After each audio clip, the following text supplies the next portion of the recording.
Джунко Фурута жапон оқушысы. Оның жігіттердің қолынан азаппен қаза табуы ел тарихындағы ең қатыгез өлім болып саналады.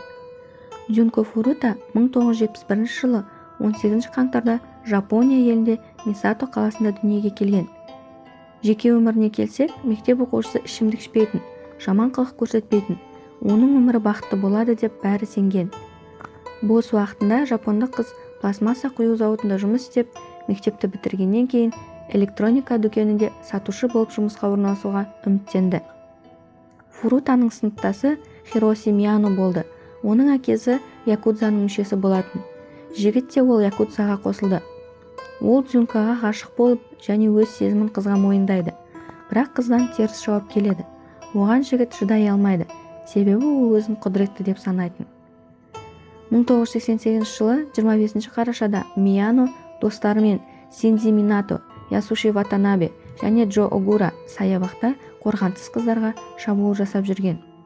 Бұған дейін жас жігіттер зорлау жасағанмен жәбірленушіні қорқытып тірідей босатқан. Жұмыстан кейін үйіне велосипедпен қайтып келе жатқан Джунконы байқайды. Ясуши оқушы қызды итеріп жібереді. Ол құлап, аяғын жарақаттайды. Содан кейін Хироши оған жүгіріп барып, жанашырлық сыңай танытып, оған көмектесіп, оны үйіне апаруды ұсынды. Бірақ оны бос аңғарға апарып, ол қызды зорлайды. Қалғандары Мияноға қосылады. Олар оқушы қыздың сөмкесінен блокнот тауып, оның тұрғылықты жерін біліп алады. Жәбірленушінің туыстарын құртамыз деп қорқытқан қылмыскерлер Фурутаны қонақ үйге апарып, қайтадан зорлық-зомбылық жасайды. Содан кейін Токионың шетіндегі Минатоның ата-анасының үйіне апарады. Онда оны 44 күн бойы азаптап, оқушы қызды мастурбация жасауға, жалаңаш билеуге мәжбүрлеп, тоңазытқышта қамап тастаған. Алғашқы 10 күнде Джунко жүздеген рет зорланады. Қылмыскерлердің 100-ге жуық достары зорлық-зомбылық көрсетеді. Арамзалар қыздың қасында көңіл көтеріп, суретке түседі. Оны темір таяқшалармен және гольф сойылдарымен ұрып соққан. Өз зәрін ішуге және тарақан жеуге мәжбүрлеген.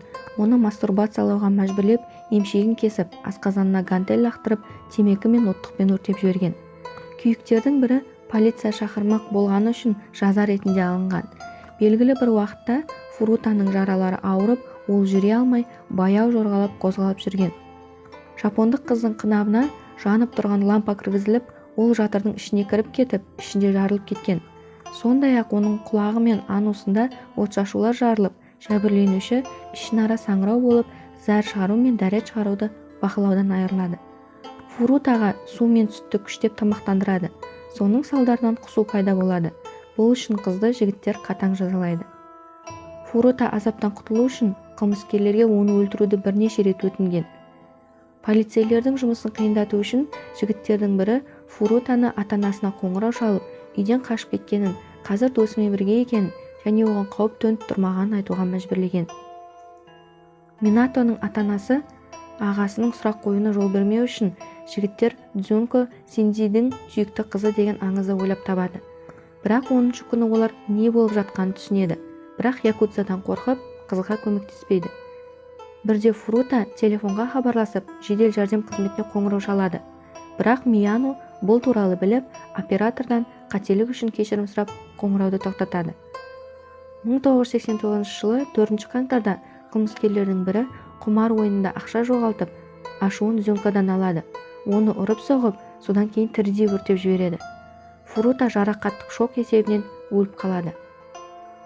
2 аптадан кейін 4 жігітті тағы бір зорлау жасады деген күдікпен ұстайды. Олар қорқып, Фурута туралы да бар шындықтарын айтады. Полиция оның денесін цементке оралған тастанды құрылыс алаңынан табады.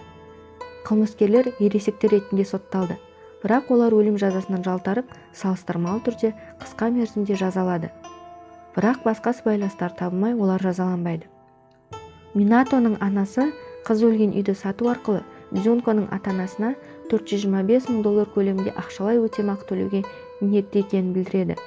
Бірақ ол сатып алушы іздеуді қылмыскерлер түрмеден шыққанша әдейі кешіктіріп, үйді сатудан түскен ақшаны зорлаушыларға берген. Олар барлық соманы сәнді кештерге жұмсаған.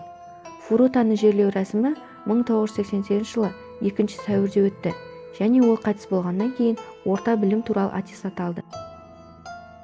электроника дүкені қыздың ата-анасына ол жұмысқа тұрғанда кию керек болған форманы береді. Осы видео ұнаса лайк басып және арнама жазылып мені қолдасаңыз алғысым шексіз қадірменді көрермен.